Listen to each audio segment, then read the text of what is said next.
jël El Khounous dugg ci phase défensive bi El Khounous dugg ci milieu terrain bi indi densité ci milieu terrain bi ci jeu bi parfois ci phase offensive yi mu ñëw taxaw place 9 am donc aujourd'hui tactiquement le Maroc est prêt et tactiquement gis nga ni le coach marocain ragalul dara.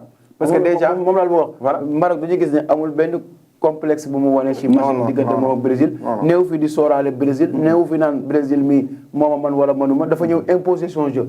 dafa ñëw teg son jeu parce que déjà mine de rien Maroc c'est une équipe très bien dem na coupe demi-finale ba lay passé coupe du monde ba lay passé donc moom aussi xam na nu muy gagner ces grands là ces jeunes là comme ni ma ko waxee ce sont des jeunes ñii ne Maroc moo teg 11 bi nga xamante ne donc ñoom ñëpp amuñu ku juddoo Maroc donc c'est vrai parce que la plupart de ces joueurs là amul ku fa juddoo Maroc que ce soit Issa Diop que ce soit ñoom ñëpp ñi nga xamante ñu ngi yoon ci 11 bi Bounou Canada la juddoo ay Hakimi Espagne ay Mazraoui Pays-Bas donc ñooñu ñëpp mënoon nañu jouer pour des autres nations mais ils ont choisi de venir représenter leur pays donc patriotisme boobu marocain bu ñu ko solee bu ñu solee le maillot donc da ngay sentir ni ils sont fiers de porter de représenter le Maroc te dañuy lépp lu ñu mën ci terrain bi dañ koy joxe donc techniquement ils sont bien xam nañu au niveau quelqu'un comme Hakimi quelqu'un comme Yacine Bounou quelqu'un comme Mazraoui ñoom ñëpp Unai Brahim Diaz Real Madrid ñoom ñëpp xam nañu le haut niveau donc amuñu benn complexe devant Vinicius devant Marquinhos devant amuñu benn parce que la plupart d'entre eux ils partagent les mêmes clubs donc amuñu benn complexe te jàpp naa ne Maroc ils ont bien fait de ne pas avoir un complexe devant le Brésil parce que Brésil c'est beaucoup de pays africains door nañu ko Cameroun door na ko Sénégal door na ko donc pourquoi Maroc muy am complexe ci Brésil donc ils ont très bien joué le coach marocain chapeau parce que jeune bu amee bu mériter sa place il faut donner sa chance.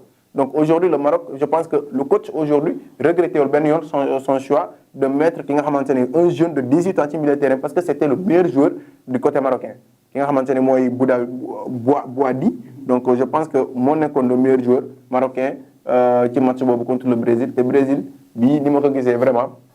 ci Brésil qu'est-ce qui a manqué aux Brésiliens. l'âme xam nga par exemple auparavant ñi dañuy wax équipe bu amul âme du dem. ñi noonu lañ doon xasee le PSG. Parce que une équipe qui a des individualités mais qui n'a pas un esprit d'équipe du dem moo tax ma ne la Brésil dafa mel ni man bi ma seetaanee match bi mais dafa mel ni joueur bu nekk dañoo jël joueur bi nga xamante ni joueurs yi musul xamante ñu teg leen ci benn match ñu ne leen léegi football leen da ngay gis ils ne sont pas complémentaires joueurs yi ne sont pas complémentaires ils ne s'entraident pas dafa mel ni ku nekk day football pour compte am boo passé Paqueta day perdre bal day téye bal bi di tourner boo perdre daa mel ni ku nekk moom day jàpp ni moom ay stade équipe bi man naa rapporter Brésil.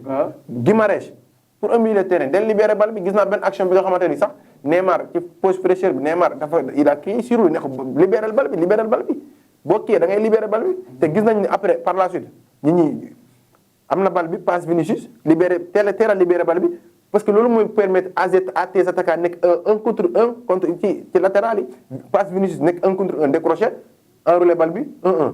Donc aujourd'hui si les milieux de terrain là bañ a libéré bu ñu libéré wul bal bi donc ils font pas jouer leur attaquant donc équipe loolu mooy problème i Brésil amul âme c'est une équipe sans âme équipe bi nga xamante ne amul collectif amul benn complémentarité je t'ai donné l'exemple de Rafinha pressing très désorganisé moom kese mooy pressing donc le Marocain Rafinha bu pressingé moom kese le gardien a tout comment on dit a tout le temps mu dem trouver benn axe central wala benn latéraux après le latéral boobu noonu ñoo trouver bu comment on dit le milieu de terrain le système le milieu de terrain mu def jeu bi donc les Marocains ils étaient pas comment on dit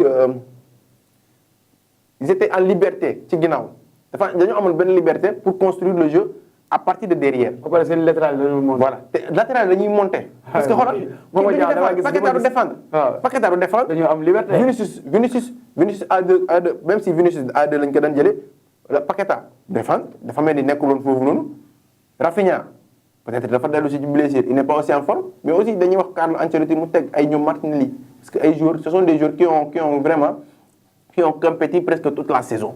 boo amee ces genre de joueurs là il faut nga teg leen bul jël ay tour joueur vraiment mën na am tour mais à un moment il faut nga miser ci les jeunes parce que da nga leen woo pour nga football loo leen boo woo ay joueurs comme ay Enrique teg leen ñu football comme ñoom Endrick il a été bien toute la saison teg ko mais Hugo Thiago aussi donc keroog gis naa benn déception ci moom parce que vraiment boo gisee Brentford lu mu fa def donc c'est un attaquant bu nga xam ne def na saison bu extraordinaire raté na foofu raté bu rëy keroog Hugo Thiago donc je crois que ils vont apprendre du match contre le Maroc, peut-être pour régler certaines erreurs, mais si nous continuons je crois que dès que nous qualifiés, nous avec contre une grande nation, nous allons faire une valise. C'était important, mais travail Vinicius du Brésil. Nous regardons, c'est lui qui sauve le Brésil, égalisé pour permettre d'arracher un point. Bon, Vinicius, comme nous l'avons dit, les pays latinos, la plupart comme nous, football, parfois en Europe, parfois, on a changé. Mais nous, jusqu'à présent, ça n'a pas changé. Parce que nous, tout le temps, ils ont besoin de une star équipe. Donc, si pays latino, c'est genre d'homme-là qui a porté l'équipe. Mais aujourd'hui, si on a un jeu autour de Vinicius, mais l'équipe doit faire qui a Vinicius pour le mettre dans de très bonnes conditions. Mais comme nous l'avons dit, si on a un milieu de terrain, Vinicius, là, il force, on a profondeur, on est 1 contre 1 contre les latéraux. Donc, il faut exprimer toutes ces qualités techniques pour éliminer latéral. Mais si on a un milieu de terrain comme Guimarães, nous tout le temps, si on a une balle, nous tournons autour, l'équipe bloc adverse, nous donc, c'est un problème. Vinicius, c'est un joueur de contre. Beaucoup de côté, vous pouvez utiliser. Donc, contre-attaque, nous avons toucher de balle, nous avons si vous voulez surprendre l'adversaire, donc ça toucher de balle, vous avez il y a un milieu de terrain, vous avez toucher de balle, 2 touchés de balle, 3 touchés de balle, ça fait que la défense adverse est replacée. Donc à ce moment-là, Vinicius, il est obligé de décrocher. Il est obligé de décrocher. Vinicius, il décroche beaucoup trop. Parfois, il y a une ligne qui est là, ligne militaire. Et à chaque fois, beaucoup passé, il y a 2 joueurs marocains qui sont autour. Il est obligé de rendre le ballon à Marquinhos.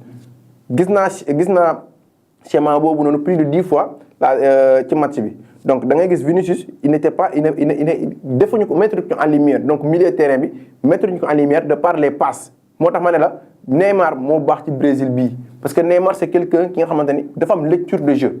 Parce que gis na kérok bu mu waxé ni Paqueta mu waxé Guimarães, il faut nga téla libérer balle bi nga mettre Vinicius dans de très bonnes conditions. Gis na Guimarães bu mu respecter les consignes de Neymar, gis na action de but bi fa la joggé.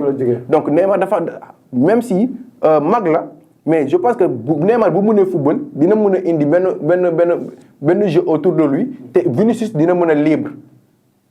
Voilà, parce que les défenseurs adverses ci Neymar la ñuy concentré té suñu concentré Neymar amna qualité technique, que ce soit 3 défenseurs wala ben défenseur wala 3 défenseurs ñu ne ko autour amna qualité technique génn ci pression bobu nonu. Donc c'est quelqu'un mais est-ce que Neymar ba won mo nek ni ba légui voilà. Est-ce que tamit non, xam nga Neymar boko sétane même au Brésil, même si même si mais techniquement il est toujours prêt. Il est toujours prêt à répondre présent. Parce que bo xolé Brésil, des joueurs comme Vinicius wala ay Rafinha bu ñu amé pressing du ñu mëna dem. Surtout Vinicius, xam nga mom au moins techniquement il est meilleur que Rafinha. Rafinha c'est un joueur d'espace. Donc kay dugal rek mu daw comme Ismaïla Sarr. Mu daw dugal. Mais ki nga xamantene mëna téyé bal ci tankam di doute au Brésil bobu ki mo fa nek comment on dit Vinicius, parce que gisuma ki nga xamantene moy Rodrigo, peut-être Endrick buñ ko dugalul mëna téyé bal du touti. Mais Neymar bu nekké sur le terrain, Neymar mëna casser ay lignes, mëna briser pressing. Parce que mom déjà 3 jours buñu ko presser, Neymar mëna gën pressing bi facilement. Donc bu gëné passer pressing bobu nonu day permettre